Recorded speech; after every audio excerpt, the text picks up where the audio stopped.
Yes, we are tracking some pretty strong storms here in the coastal band. Some that actually could cause some damage.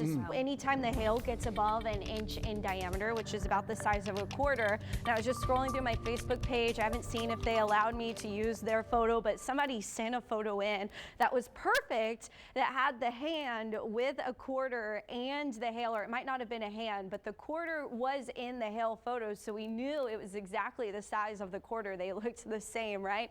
But even any photo of hail is great. These are two photos that I've got on my Facebook page from the first round of severe weather that happened this afternoon. This is out of Pettis there, where we have the hail that has accumulated. Some larger stones definitely showing up in that, but most of the reports there was around marble size, but they could have been up to about an inch in diameter. So that front is now continuing to push off to the south, and as it does so, our storms will continue to push south. So you see, that's where our severe thunderstorm warnings are now. I think we should be basically in the clear from severe thunderstorms for anywhere north of where I've drawn the cold front, but we still have that really strong severe thunderstorm that is tracking toward Kingsville. The south side of Kingsville is potentially going to be under that severe thunderstorm warning if they continue to extend it, but that storm going up over that warning. So yeah, anyway, we'll get a closer look at the radar in just a second, but as that front moves through, we are going to keep temperatures in the 70s overnight, and actually we're going to fall into the 60s,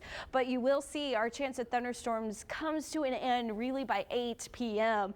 But for now, these are your lows expected overnight. 68 in Corpus Christi, that will feel pretty nice. 70s along the coast, 70 Alice, 67 Georgia West. We are going to have a northerly wind overnight as that front passes through, but the northerly wind isn't going to stick around for long. We're going to quickly see the southeast wind return. That severe thunderstorm watch is through at least 7 p.m. for Nueces County and all of the coastal bend. And then of course we have those yellow lines, those polygons that are showing where the severe thunderstorm warning is. So if you are in a polygon, that means you have the risk for 60-mile-per-hour winds and additionally some hail that is around an inch in diameter or so. So right now we're seeing that storm approaching Fremont. You're on the southern edge of that storm. You probably won't see as much rain as you hope. I think the hail core should pass just north of Fremont, but that is something we are going to be watching. It's kind of the inflow winds are going to be right there over Fremont, and then you get the updraft that is developing just north of there where the stronger hail is going to be. But a lot of lightning associated with that storm,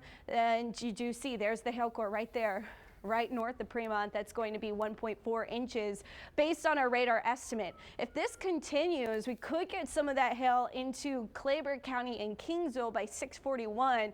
It likely will be on a little bit of a weakening trend, but you will see, in fact, as early as right now, part of that kind of an updraft has developed there into the Kingsville area now as we speak. We also have this storm that's moving offshore now, but it is creating a lot of lightning for the Padre Island National Seashore, a lot of rough waves conditions out there as well. Rain, you can see, has been spotty across the area, but those that saw rain may have seen up to a half an inch to even some isolated areas getting an inch.